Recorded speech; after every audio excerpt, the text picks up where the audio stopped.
Meus caros colegas, minhas cordiais saudações, tudo bom? Sou Flávio Cavalcante e hoje eu vou iniciar com o nosso vídeo do Filosofia Pop. E hoje nós vamos falar sobre um personagem que me chama muito a atenção há muito tempo. A maioria de vocês deve conhecer, né? É o He-Man.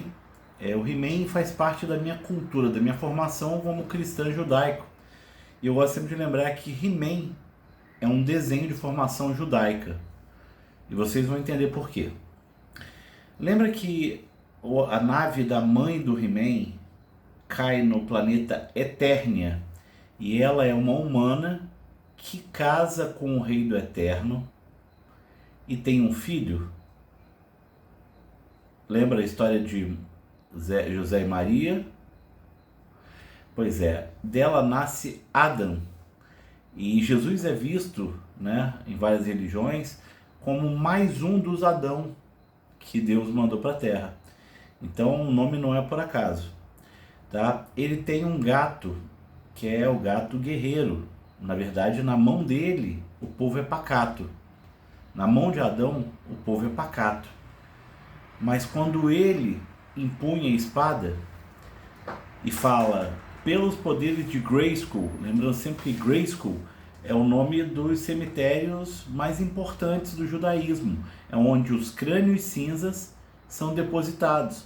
Por isso que no final de filmes como Lista de Schindler e outros, as pessoas botam uma pedra sobre o túmulo. O nome daquela pedra é Grayskull, é o crânio cinza, ok? Pelos poderes de Grayskull, ou seja, pelos poderes dos meus antepassados, eu sou He-Man. Por que ele se denuncia e se anuncia como He-Man? No judaísmo, a gente separa muito bem a questão do ele homem e ele Deus. Sabe aquela história que o cristão tem de se Jesus é Deus ou se ele é humano? Para o judaísmo isso não existe. Primeiro porque o judaísmo não vê Deus como Jesus como filho de Deus, né? Porque o judeu acredita que o filho de Deus viria um rei e não um artesão, uma visão. Mas o judaísmo diferencia muito bem ele, homem, e ele, Deus, né? Quando ele fala ele, homem, He-Man, ele está deixando bem claro que ali ele é o quê? O símbolo da humanidade.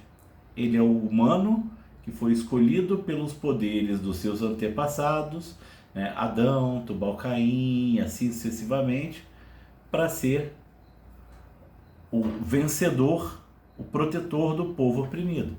E aí naquele momento ele empunha a espada, surge no peito dele uma cruz de Malta, que não é por acaso, aí o pessoal brinca que é o primeiro bronzeamento artificial da história, né? Aparece lá a tanguinha, ele não é torcedor do Vasco, mas sim, ele usa uma cruz de Malta, e aí ele aponta a espada e transforma o povo, que é pacato, em guerreiro, em um gato de batalha.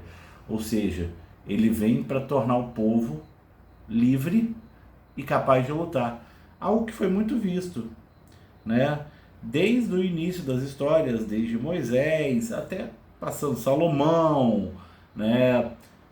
Arão, Jesus, todos passaram por Maomé, todos passaram por esse processo de libertar o povo para que ele pudesse combater e se tornarem guerreiros. Olha só que história legal. O Adam, ele é tutorado, ele é mentorado, como o próprio nome diz, por um personagem chamado Duncan, né? Duncan, que significa o instruído, né? Ele é o mentor do He-Man, na verdade do Adam.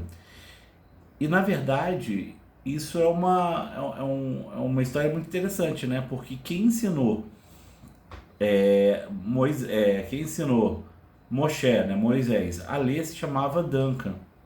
E quem ensinou Jesus Cristo a ler também se chamava Duncan. Então isso é uma referência, né, a pessoas que ensinavam as outras a ler. Não sei se isso é um sobrenome ou se é um nome de família e a família fazia isso, ou simplesmente é o nome da tarefa, né?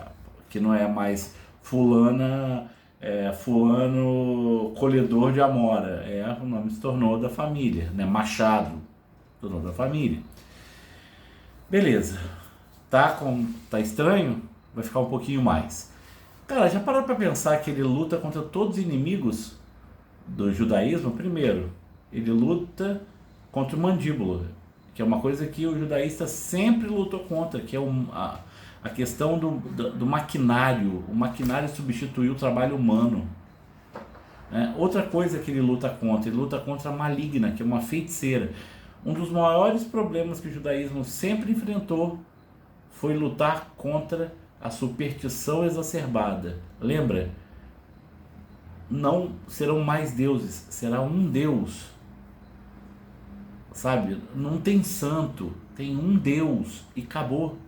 Então isso, o judaísmo ganhou muitos inimigos e esse caso é a maligna, que é a bruxa, né? A gente tem lá a questão do sapo, né?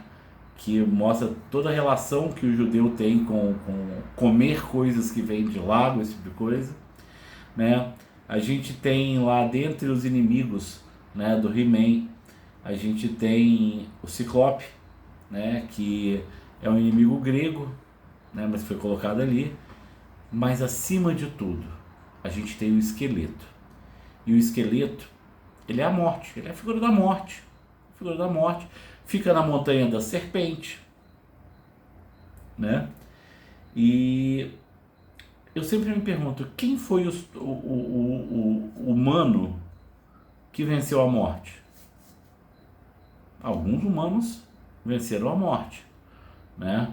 Alguns por tempo de vida, mas um viveu, morreu e voltou, que é Jesus. Então tem uma pegada muito, muito cristã nesse ponto, né? Outra coisa que me chama muita atenção é que a feiticeira, mas ele não é feiticeira, não, feiticeira no Brasil, né? Fora do Brasil o nome é Zoar, e Zoar é o espírito que sobrevoa todos os judeus em caso de necessidade, né?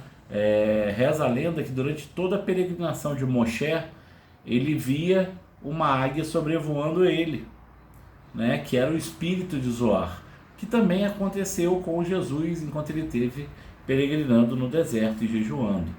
Então Zoar é o espírito da liberdade, né? Por isso que ela fica no castelo de Grayskull, da onde ela tira o poder. A liberdade tira poder das pessoas que já viveram a liberdade e não estão mais lá, para não deixar que a tirania tome conta. Olha o tamanho disso.